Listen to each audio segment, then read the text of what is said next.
baik sahabat keluarga muslim, terima kasih Anda masih bersama kami dalam program Bincang Sehat dengan tema kita hiperemiesis gravidarum atau mual dan muntah pada ibu hamil. Iya, tadi ada beberapa ya cara ya dok ya untuk Ya, mengurangi mual dan muntah itu bisa juga dengan rebusan kayu manis dok ya, ya dengan jahe, dengan jahe aromanya seperti bisa. ya. Nah itu mungkin secara herbalnya dok ya. Kalau dari medis biasanya ada obat-obat tertentu atau terapi gimana dok? Ya, jadi kalau untuk terapinya sendiri ya kan tergantung derajatnya ya. Jadi kalau misalnya masih derajat 1 yang tadi seperti kita bahas ya kan, saya penanganannya dengan vitamin saja cukup ya. Dan misalnya kalau untuk terapinya biasanya kalau diresepkan itu vitamin B6. Nah, itu dia juga sangat bermanfaat ya untuk mengurangi mual muntah pada hiperemesis gravidarum ya.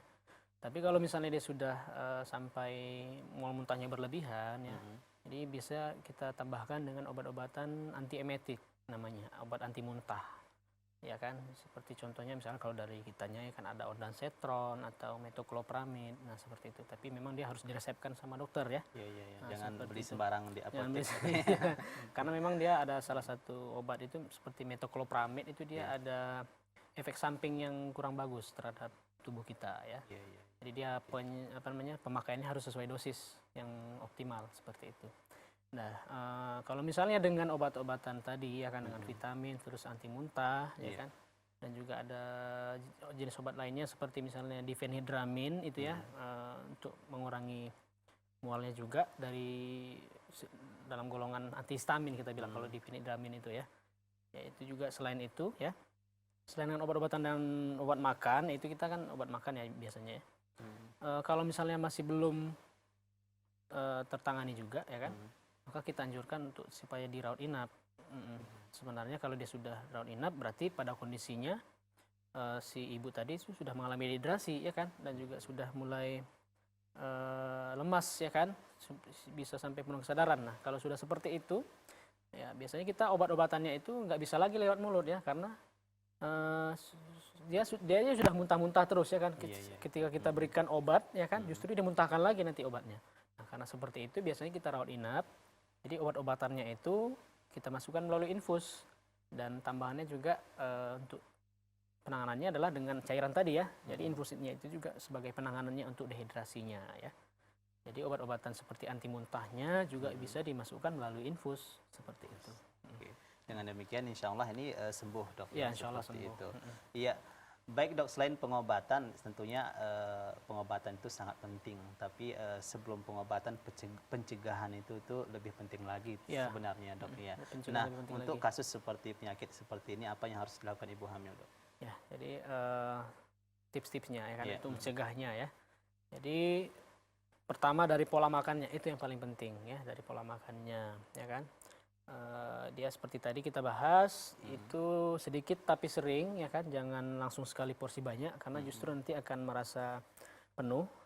Dan apalagi kita kalau misalnya perut kosong ya kan, itu banyak gasnya, kita makan sekali banyak itu pasti dia akan merasa begah istilahnya ya, jadi dia bisa muntah, merasa muntah ya kan.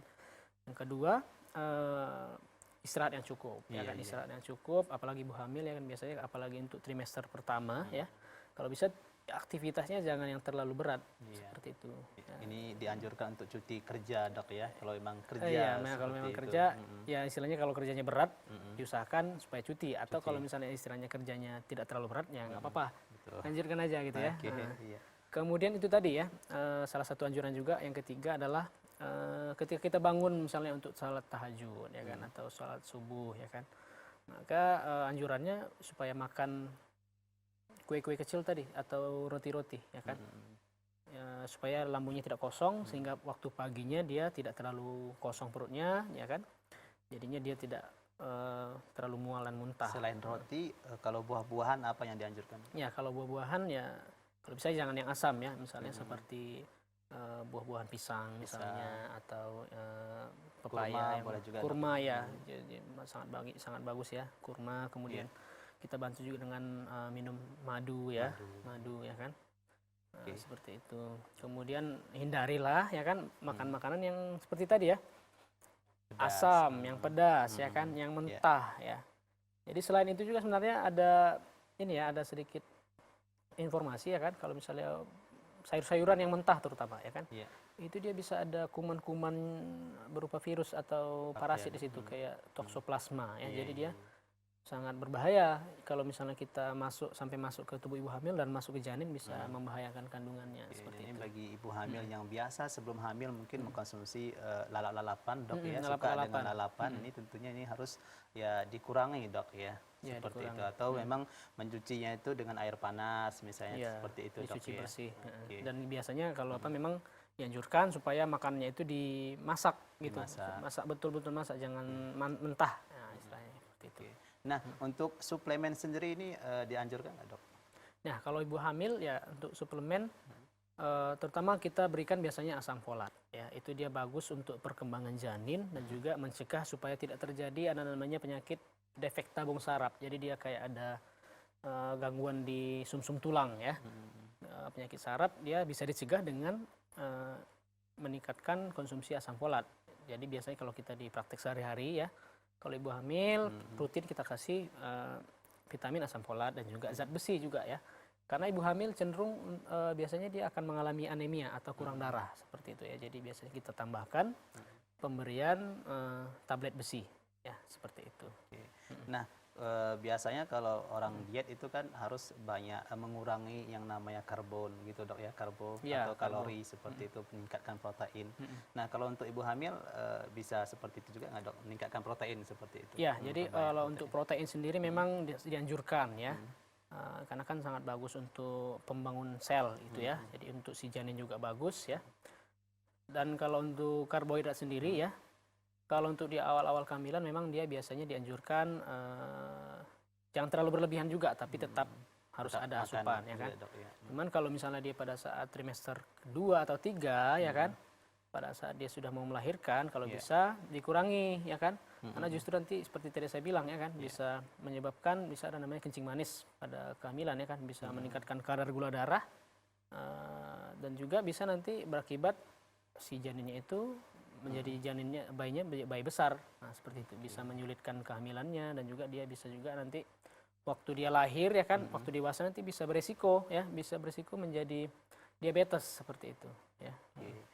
Iya, sahabat kaum muslim, jadi itu beberapa hal tips ya untuk mencegah tidak terjadinya hiperemesis gravidarum. Salah satunya perbanyak istirahat, kemudian makanan yang tinggi protein, kemudian suplemen juga bisa dok ya, seperti itu. Nah, kemudian nih dok ada beberapa mitos atau fakta, namun sebelumnya saya mau tanya juga nih dok, pada posisi tidur untuk orang ibu hamil itu baiknya ke kanan atau ke kiri sih dok? Ya. Jadi memang kalau untuk posisi ibu hamil, apalagi dia hamilnya sudah trimester 2 atau 3 ya, dia kan besar ya. Ya.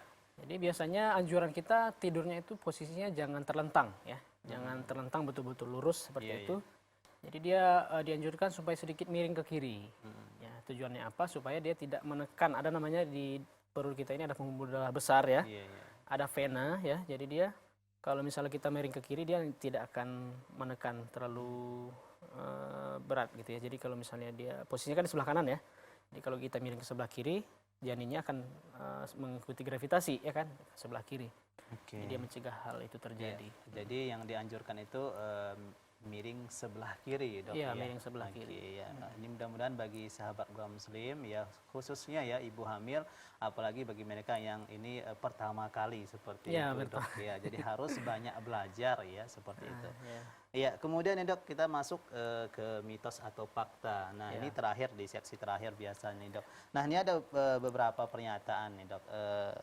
Salah satunya adalah morning sickness atau mual dan muntah yang sering menunjukkan ini menunjukkan kalau seperti ini yang sering terjadi, ini menunjukkan bahwasanya janin itu adalah perempuan seperti itu. Ini mitos atau fakta dok? Nah, jadi sebenarnya dia kalau dari literaturnya tidak ada penjelasan yang mengatakan bahwa kalau dia morning sickness artinya jenis kelaminnya perempuan gitu ya. Iya. Bukan seperti itu dia. Ya, jadi dia ini kalau saya bilang ini mitos ya. Mitos. Tapi memang ada beberapa pembahasan ya. Jadi dia kalau morning sickness itu kan dia hormon HCG meningkat tadi ya. Jadi memang kalau di hormon HCG meningkat, ya biasanya pada beberapa istilahnya ibu hamil biasanya kalau dia HCG meningkat itu memang jenis kelaminnya perempuan ya. Mungkin makanya dia ada dikaitkan dengan morning sickness tadi ya. Tapi sebenarnya kalau dari penelitiannya tidak ada hubungan ada. sama sekali seperti Oke. itu. Ya. Ya, kemudian ini dok, biasanya pada ibu hamil yang ngidam, nah ini berdasarkan makanan apa yang ia idamkan, ini menunjukkan jenis kelamin Jenis kelamin seperti juga itu. ya. Ini benar mitos atau fakta dok? Ya kalau tidak ada sebenarnya hubungan Tidak ada antara juga, Dok, ya. makanan dengan jenis jenis kelamin ya. kelamin. Karena kalau jenis kelamin kan memang kodrat dari Allah ya. Jadi Iya. dia kalau memang dia laki-laki atau perempuan ya sesuai dengan kodratnya gitu ya, yang diberikan rezeki sama Allah ya. Iya, iya. Sebenarnya pun kalau kita ya memeriksa ke dokter dari USG misalnya pada usia kehamilan 16 minggu atau 14 sampai 16 minggu biasanya kan sudah bisa ya atau bisa melihat jenis kelaminnya. Iya. Ya justru memang beberapa kondisi bisa berbeda justru pada saat lahir dengan hasil USG-nya. Nah, jadi dia itulah kesempurnaan Allah ya. Jadi hanya kekuasaan Allah, dia bisa istilahnya menipu ya, istilahnya menipu. Iya, jangankan jadi faktor jangan jadi makanan, patokan. ngidam, USG juga bisa salah seperti itu. Iya, Dok, iya, Oke. USG saya bisa Baik, salah. terima kasih dok. Tidak terasa hampir 60 menit kita bersama sahabat kaum muslim. Namun sebelum kita berpisah, kita akan minta kepada dokter kita untuk menyampaikan kesimpulannya. Silakan dok. Ya, jadi untuk kesimpulan kita pada hari ini ya, untuk ibu hamil ya, terutama yang pertama kali hamil ya kan, pasangan-pasangan muda ya. Jadi untuk menghindari supaya tidak terjadi penyakit hiperemesis gravidarum ya kan, maka kita anjurkan untuk pola hidupnya dijaga gitu ya, terutama makanannya ya kan. Yang pertama pola makanannya itu dia harus yang sedikit tapi sering ya, jangan langsung banyak gitu ya kan. Kemudian dari menghindari makan makanan yang terlalu asam atau terlalu pedas seperti itu, karena dia bisa memperparah ya kan. Kemudian juga istirahat yang cukup ya kan. Kemudian juga dari aktivitasnya juga tidak terlalu berat seperti itu ya. Jadi supaya janinnya juga sehat seperti itu. Ya. Oke, baik. Terima kasih banyak dok atas Ya. penjelasannya dan juga kesimpulannya tadi. Mudah-mudahan ya kita semua ya sahabat kaum muslim khususnya yang ada di rumah, terlebih lagi pada para ibu hamil yang sedang hamil sekarang, mudah-mudahan bisa menerapkan apa yang telah didengar dari dokter kita tadi. Iya, sahabat kaum muslim, saksikan terus Bincang Sehat setiap hari Kamis pukul 17.00 waktu Indonesia bagian Barat sampai pukul 18.00 waktu Indonesia bagian Barat.